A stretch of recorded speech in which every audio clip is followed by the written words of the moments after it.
নমস্কাৰ দোস্তো class 10 mathematics chapter number 4 quadratic equation অৰ্থাৎ দ্বিঘাত সমীকৰণ এই চ্যাপ্টাৰটো সন্নিবিষ্ট থকা অনুশীলনী 4.1 ৰ কোয়েশ্চন নাম্বাৰ 2 সলিউশন খিনি আজিৰ এই ভিডিওটোত আমি ব্ৰিফলি ডিসকাস কৰিম so without any West of time let us explore এতিয়া আমি চাও কোয়েশ্চন নাম্বাৰ 2 কি দিয়া আছে তলৰ পৰিস্থিতি কেইটাক দ্বিঘাত সমীকৰণৰ আৰ্হিত প্ৰদৰ্শন কৰা মানে কোয়েশ্চনটোৰ পৰা আমি ডাটাখিনি ল'ব লাগিব আৰু সেইখিনিৰ পৰা আমি এটা দ্বিঘাত সমীকৰণ প্ৰদৰ্শন কৰিব লাগিব এতিয়া আমি চাও কোয়েশ্চন নাম্বাৰ 1 ত কি দিয়া আছে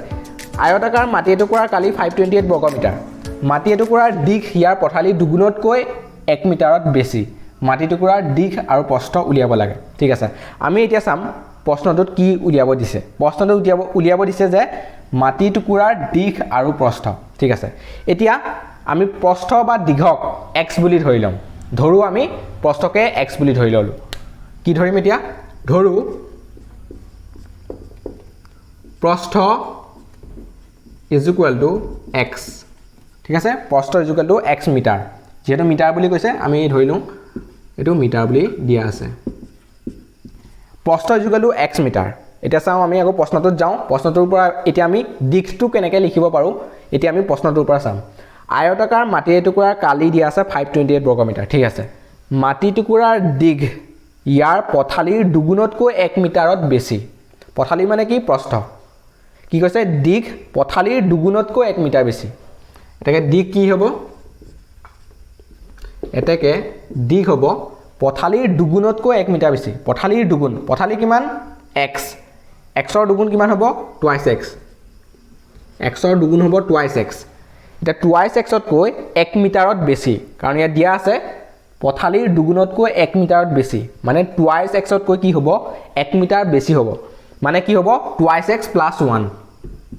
twice x plus 1 মিটাৰ মানে আমি দিশ কি পালো দিশ পালো আমি twice x plus 1 মিটাৰ আৰু প্ৰস্থ পালো x মিটাৰ ঠিক আছে এটা প্ৰশ্নটোত প্ৰথমতে দিয়া আছিল কি আয়তাকাৰ মাটি এটুকুৰাৰ কালি 528 বৰ্গমিটাৰ ঠিক আছে এটা প্ৰশ্ন মতে কি হ'ব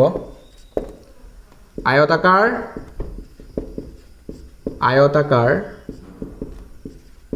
মাটি টুকুৰাৰ কালি কি হ'ব আয়তাকাৰ মাটি টুকুৰাৰ কালি কি হ'ব আয়তাকাৰ মাটি টুকুৰাৰ কালি হ'ব 528 বৰ্গমিটাৰ ঠিক আছে 528 বৰ্গমিটাৰ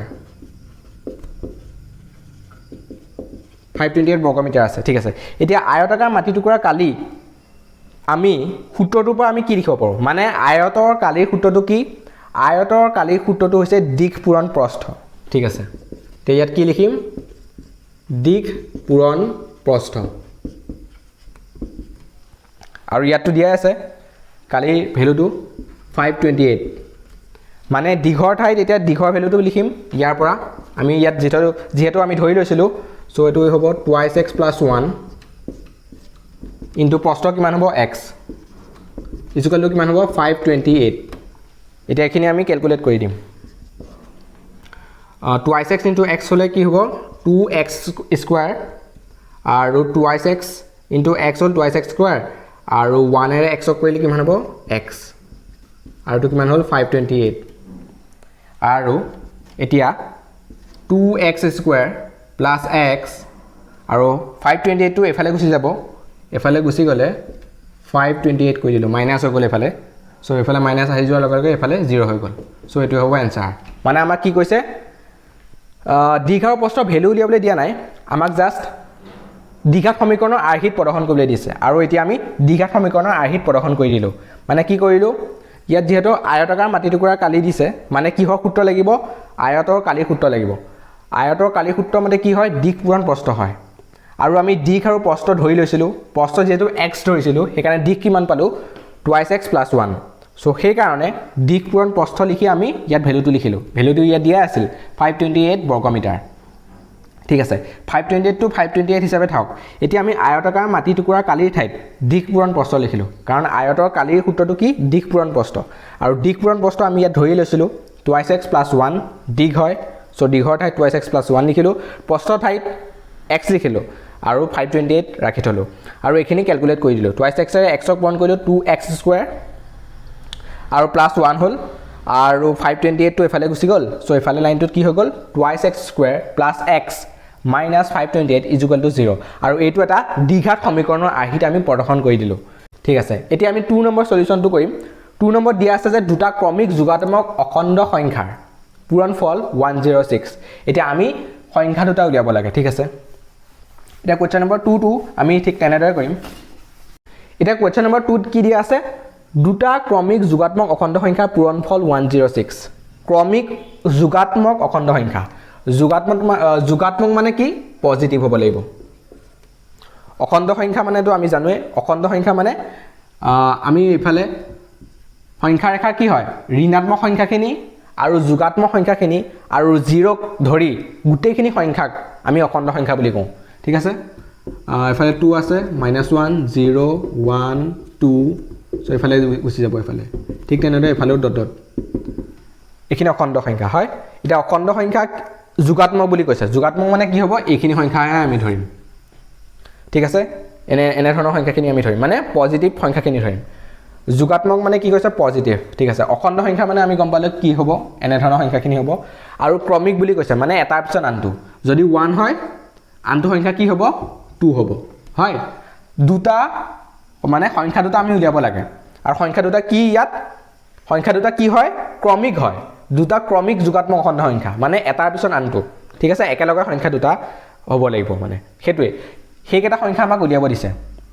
দুটা ক্ৰমিক সংখ্যা আমাক উলিয়াব দিছে ঠিক আছে আৰু কি হ'ব লাগিব হেকেটা দুটা ক্ৰমিক যোগাত্মক অখণ্ড সংখ্যা হ'ব লাগিব পজিটিভ সংখ্যা হ'ব লাগিব মানে এফালৰ সংখ্যাখিনি হ'ব লাগিব যদি সংখ্যা দুটাৰ এটা সংখ্যা 2 হয় তেতিয়া আনটো সংখ্যা কি হ'ব 3 হ'ব জাস্ট আমি এক্সাম্পল এটা ধৰি লৈছো ক্ৰমিক মানে কি এটাৰ পিছত আনটো ঠিক আছে এতিয়া আমি সংখ্যাটো ধৰি লম ঠিক আছে এতিয়া আমি সংখ্যা দুটা ধৰি লম এটা সংখ্যা দুটা ধৰিবলৈ হলে আমি ধৰি লওঁ ধৰো এটা সংখ্যা এটা সংখ্যা ধৰো এটা সংখ্যা x এটাকে আনটো সংখ্যা কি হ'ব আনটো সংখ্যা যেহেতু ক্ৰমিক সংখ্যা বুলি কৈছে মানে এটাৰ পিছত আনটো মানে এটাৰ লগত x যোগ কৰি দিলে আমি আনটো সংখ্যা পাম ঠিক আছে মানে কি হ'ব x + 1 যদি 2 হয় 3 হ'ব যদি 5 হয় 6 হ'ব হেতু ঠিক তেনেদৰে x হলে কি হ'ব x + 1 হ'ব দুটা ক্ৰমিক সংখ্যা আমি ধৰি ললো x আৰু x + 1 এটা সংখ্যা দুটা আমাক উলিয়াবলৈ দিছে মানে কি কৰিবলৈ দিছে দ্বিঘাত সমীকৰণৰ আৰ্হিত প্ৰকাশ কৰিবলৈ দিছে মানে কৈছে যে সংখ্যা দুটা আমি উলিয়াব লাগে এটা সংখ্যা দুটা যদি আমি উলিয়াব লাগে তেতিয়া হলে আমি কোনটো দ্বিঘাত সমীকৰণ পাম মানে যদি সংখ্যা দুটা উলিয়াব লাগে তেতিয়া হলে সংখ্যা দুটা উলিয়াবৰ কাৰণে যেটো আমাক দ্বিঘাত সমীকৰণ লাগিব হেতুকে আমাক ইয়াত প্ৰকাশ কৰিবলৈ দিছে মানে সংখ্যা দুটা উলিয়াবলৈ যেটো আমি দ্বিঘাত সমীকৰণ ব্যৱহাৰ কৰিম সেই দ্বিঘাত সমীকৰণটোৱে আমাক ইয়াত উলিয়াবলৈ দিছে আমাৰ সংখ্যা দুটা আমাক উলিয়াবলৈ দিয়া নাই ইয়াত কি কৈছে দ্বিঘাত সমীকৰণৰ আৰ্হিত প্ৰদৰ্শন কৰা ঠিক আছে এতিয়া কৈছে যে দুটা ক্ৰমিক যোগাত্মক অখণ্ড সংখ্যাৰ পূৰণফল 106 সংখ্যা দুটা আমি পাই গলো সো আমি সংখ্যা দুটা পূৰণ কৰি দিলে কি হ'ব বুলি কৈছে 106 হ'ব বুলি কৈছে সো প্ৰশ্ন মতে কি হ'ব প্ৰশ্ন মতে x into x plus 1 x into x plus 1 কি হ'ব x into x plus 1 হলে 106 হ'ব ঠিক আছে পাই গলো এতিয়া এইখিনি আমি ক্যালকুলেট কৰি দিম x into x হলে কি হ'ব x স্কয়াৰ প্লাস হ'ব আৰু x into 1 হলে কি হ'ব x is equal to 106 এটা আমি 106 টো এফালে লৈ আহিম কি হ'ব x square plus x minus 106 যেটো আমি এফালে লৈ আহিলো এফালে কি থাকিব শূন্য থাকিব আৰু এটো হ'ব এনসাৰ মানে আমাক কি কৈছিল দ্বিঘাত সমীকৰণৰ আৰ্হিত প্ৰদৰ্শন কৰিবলৈ দিছিল আৰু আমি দ্বিঘাত সমীকৰণৰ আৰ্হিত প্ৰদৰ্শন কৰি দিলো এতিয়া আমি সব কোৱেশ্চন নম্বৰ 3 আৰু 4 ত কি দিয়া আছে 3 দিয়া আছে যে ৰোহনৰ মাক তেওঁতকৈ 26 বছৰ ডাঙৰ তেওঁলোকৰ বয়সৰ গুণফল আজিৰ পৰা 3 বছৰ পিছত হ'বগৈ 360 ৰোহনৰ বৰ্তমান বয়স আমি উলিয়াব লাগে ঠিক আছে এতিয়া আমি 3 নম্বৰ সলিউশনটো কেনেদৰে কৰিম এতিয়া আমি চাও যে কোৱেশ্চন নম্বৰ 3 ত আমাক কি উলিয়াব দিছে ৰোহনৰ বৰ্তমান বয়স আমি উলিয়াব লাগে বুলি কৈছে ঠিক আছে এটা ৰোহনৰ বৰ্তমান বয়সটো আমি x বুলি ধৰি লম ধৰো ৰোহনৰ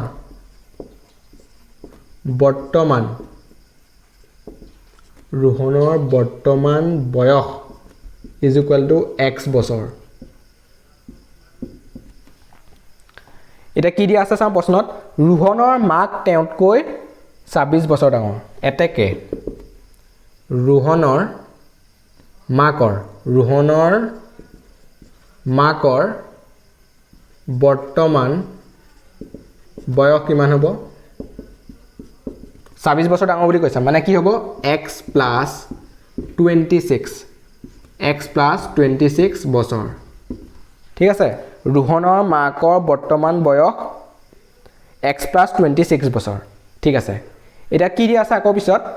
তেওঁলোকৰ বয়সৰ গুণফল আজিৰ পৰা 3 বছৰ পিছত হ'বগৈ 360 ঠিক আছে এতিয়া প্ৰশ্নটো কৈছে যে তেওঁলোকৰ বয়সৰ গুণফল মানে তেওঁলোকৰ বয়সৰ যদি আমি পূৰণফল কৰি দিওঁ যদি আমি সেই বয়স দুটা যদি পূৰণ কৰি দিওঁ 3 বছৰৰ পিছত তেতিয়া কি হ'বগৈ 360 হ'ব বুলি কৈছে মানে বয়স দুটা পূৰণ কৰি দিয়াৰ পিছত কিমান ওলাব 360 ওলাব বুলি কৈছে কেতিয়া 3 বছৰৰ পিছত কৰিব লাগিব হেতু ঠিক আছে এতিয়া আমি চাই লওঁ এতিয়া আমি লিখি লওঁ যে 3 বছৰৰ পিছত তেওঁলোকৰ বয়স কিমান হ'ব এতিয়া এটাকে 3 বছৰৰ পিছত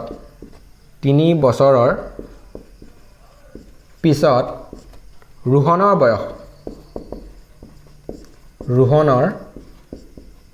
বয়স কিমান হ'ব x plus 3 বছৰ আৰু মাকৰ বয়স কিমান হ'ব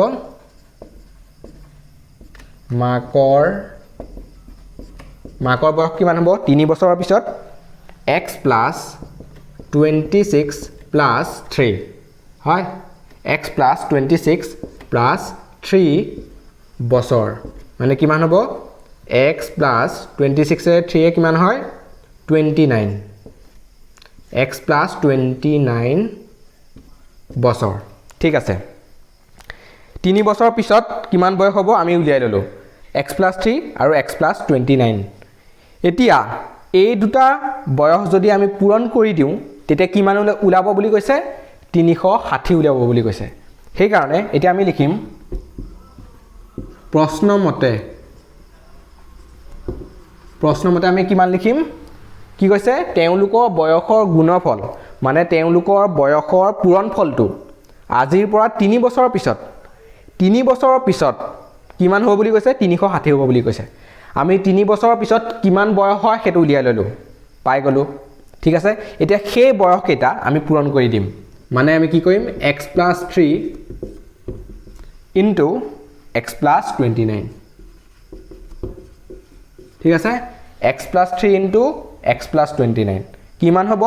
360 হ'ব হল এতিয়া এখিনি আমি ক্যালকুলেট কৰি দিয়াৰ পিছত আমি দ্বিঘাত সমীকৰণটো পাই যাম এতিয়া আমি কি লিখিম x into x কৰিলে x স্কয়াৰ হ'ব x ৰ লগত 29 কৰিলে 29x হ'ব আৰু ইয়াত কি হ'ব 3 into x 3 এ কৰিলে আৰু 3 into 29 কৰিলে কি হ'ব 3 9 গুণ 27 7 2 কৰিল 3 গুণ 6 7 8 সো কিমান হৈ গ'ল 87 হৈ গ'ল আৰু এফালে 360 হৈ আছে এতিয়া এফালে x square plus 29 into 3 29 plus 3 কৰিলে কি হয় 32x হ'ব 32x হল এতিয়া এফালে কি হৈ গ'ল 87 এফালে আছে এটো এফালে গলে কি হৈ যাব 87 minus 360 হৈ যাব 87 minus 360 ঠিক আছে এটো বা লিখি দিছো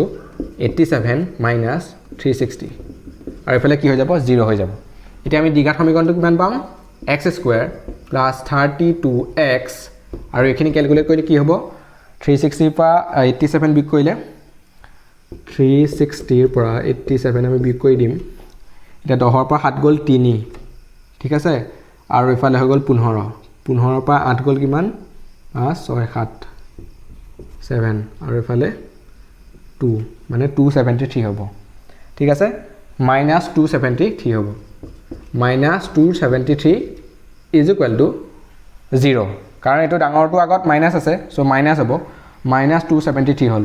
সো ইকুৱেল টু কিমান হৈ গ'ল 0 আৰু এইটোৱে হ'ব নিৰ্ণয় দ্বিঘাত সমীকৰণটো মানে আমাক প্ৰশ্নমতে কি উলিয়াব দিছিল দ্বিঘাত সমীকৰণটো আৰু এইটোৱে হৈছে দ্বিঘাত সমীকৰণটো প্ৰশ্নত কি দিয়া আছে ৰোহনৰ বৰ্তমান বয়স উলিয়াব লাগে ইয়াত আমাৰ ৰোহনৰ বৰ্তমান বয়সটোৰ যিটো ভ্যালু সেইটো উলিয়াবলৈ দিয়া নাই প্ৰশ্ন দি দিছে যে দ্বিঘাত সমীকৰণৰ আহিত প্ৰদৰ্শন কৰা মানে ৰোহনৰ বৰ্তমান বয়সটো উলিয়াবলৈ কাৰণে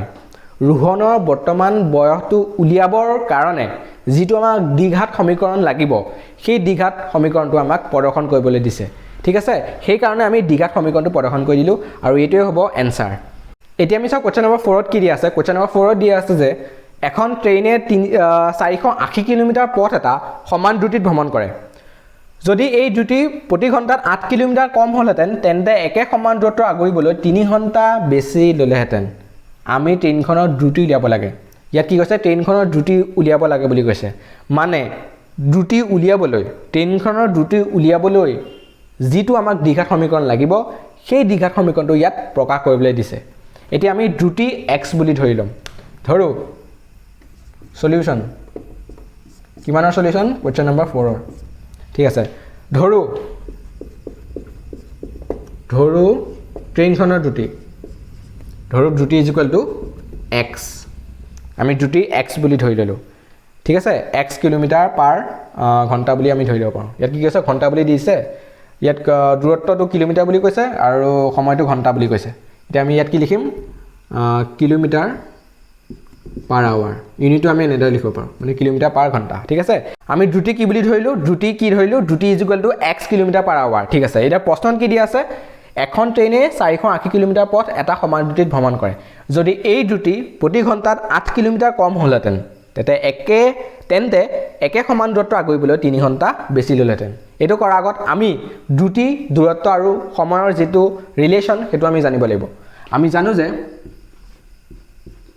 দ্ৰুতি = দূৰত্ব হৰণ সময় ঠিক আছে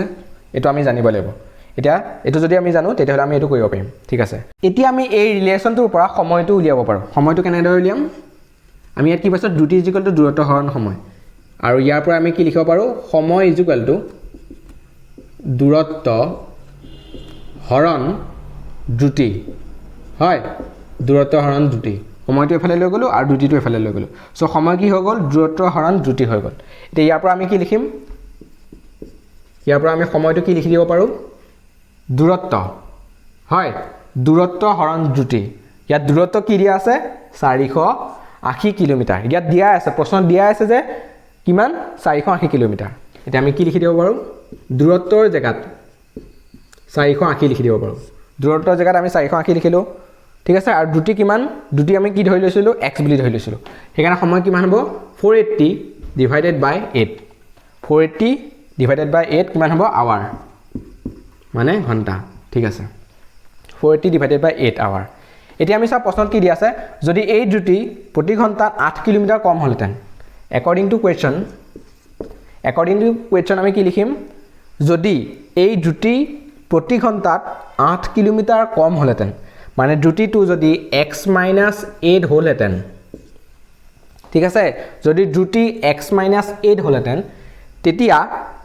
একে সমান দূৰত্ব আগুৰিবলৈ 3 ঘণ্টা বেছি ললেহেতেন মানে একে সমান দূৰত্ব মানে কিমান 480 কিলোমিটাৰ হয় একে সমান দূৰত্ব মানে 480 কিলোমিটাৰ আমি দ্ৰুতিৰ জায়গাত কি লিখিলো x - 8 লিখিলো আমি এই ৰিলেশনটোৰ পৰা লিখি আছো দ্ৰুতি কিমান লিখিলো x - 8 কাৰণ ইয়াত কৈ দিছে যে দ্ৰুতি প্ৰতি ঘণ্টাত 8 কিলোমিটাৰ কম হ'লহেতেন যদি কম হ'লহেতেন সেই কাৰণে আমি দ্ৰুতি কি লিখিলো x - 8 লিখিলো তেতিয়া দূৰত্ব কি হ'ব বুলি কৈছে একে সমান দূৰত্ব আগুৰিবলৈ মানে দূৰত্ব কিমান হ'ব 480 হ'ব সেইকাৰণে দূৰত্বৰ জায়গাত 480 লিখিলো এটা সময় কিমান হ'ব বুলি কৈছে 3 ঘণ্টা বেছি ললেহেতেন কিহতকৈ 3 ঘণ্টা বেছি ললেহেতেন আগৰ সময়টোতকৈ সময়টো কিমান আছিল 480 divided by x 480 divided by x তকৈ 3 ঘণ্টা বেছি ললেহেতেন বুলি কৈছে মানে কি হ'ব তলত 480 divided by x plus 3 হ'ব হয় 3 ঘণ্টা বেছি মানে কি 3 ঘণ্টা প্লাস কৰি দিম সময়টো আমি কিমান লিখিছিলো 480 by x so 480 by x তকৈ 3 ঘণ্টা বেছি মানে ইয়াৰ লগত আমি 3 যোগ কৰি দিম ঠিক আছে প্ৰশ্নৰ মতে আমি লিখিছোঁ সো প্ৰশ্নৰ মতে আমি কি লিখিলোঁ দ্ৰুতিৰ জেগাত x - 8 লিখিলোঁ আৰু দূৰত্বৰ জেগাত কিমান লিখিলোঁ 480 লিখিলোঁ কাৰণ দ্ৰুতি প্ৰতিঘণ্টাত 8 কিলোমিটাৰ কম হ'লহেঁতেন বুলি কৈছে কিহতকৈ দ্ৰুতিতকৈ আগৰ দ্ৰুতিতকৈ মানে x - 8 হ'ব কম মানে x - 8 হ'ল আৰু দূৰত্ব কিমান হ'ব বুলি কৈছে সমান দূৰত্ব বুলি কৈছে সমান দূৰত্ব মানে কিমান দূৰত্ব কিমান আছিল 480 সো 480 হ'ব দূৰত্বৰ জেগাত আমি 480 লিখিলোঁ আৰু সময় কিমান হ'ব বুলি কৈছে 3 ঘণ্টা বেছি ল'লেহেঁতেন বুলি কৈছে মানে 480 ডিভাইডেড বাই x তকৈ 3 ঘণ্টা আমি প্লাছ কৰি দিম সো এইটো আমি কৰি দিলোঁ আৰু এইখিনি যদি আমি সিম্পলিফাই কৰি দিওঁ এইখিনি যদি আমি সমাধান কৰি দিওঁ তেতিয়া আমি দ্বিঘাত সমীকৰণটো পাই যাম ঠিক আছে এতিয়া এইখিনি আমি ক্যালকুলেট কৰিম এতিয়া ইয়াৰ পিছৰ লাইনটো কি হ'ব x - 8 is equal to 480 divided by আৰু তলত কিমান হ'ব তলত লখাগু হ'ব x so x এৰে x এবাৰে যায় so 480 plus একেৰে x বাৰ যায় তো 3 into x কিমান হ'ব 3x হ'ব so ইয়াৰ পিছৰ লাইনটো হ'ব x - 8 is equal to এটো ওপৰলৈ উঠি যাব so হৈ যাব এফালে 480x divided by 480 plus 3x ঠিক আছে এখিনি এতিয়া আমি আকৌ ক্যালকুলেট কৰিম এখিনি আকৌ আমি সিম্পলিফাই কৰিম দেখেনি সিম্পলিফাই কৰিলে কিমান হ'ব x - 8 into 480 x - 8 into 480 plus 3x 480 plus 3x is equal to 480x ঠিক আছে এটা এখিনি ক্যালকুলেট কৰি কিমান হ'ব x into 480 480x ঠিক আছে x ৰে 3x ক কৰিলে 3x স্কয়াৰ হ'ব আৰু 8 ৰে 480 কৰিলে কিমান হ'ব মাইনাস কিমান হ'ব 480 into 8 so 0 হৈ গ'ল 8 গুণ 64 6 আচ্ছা গুণ 32 32 আছে 6 38 so 3840 হ'ব 3840 ঠিক আছে আৰু -8 into 3x কিমান হ'ব -24x is equal to 480x 480x এফালে আছে এফালে আছে সো এটো ক্যান্সেল হ'ব ক্যান্সেল উচি যোৱাৰ পিছত এফালে হৈ গ'ল 3x স্কয়াৰ আৰু এফালে হৈ গ'ল -24x হৈ গ'ল ঠিক আছে এটো আমি এফালে লিখি দিলো আৰু এটো কিমান হ'ব -3840 is equal to 0 এতিয়া এখিনি এই গুটেকেটা টাৰ্মক 3 এৰ হৰণ যায় আৰু যদি এই গুটেকেটা টাৰ্মক যদি আমি 3 এৰ হৰণ কৰি দিও সো এফালে কিমান হ'ব x স্কয়াৰ হৈ যাব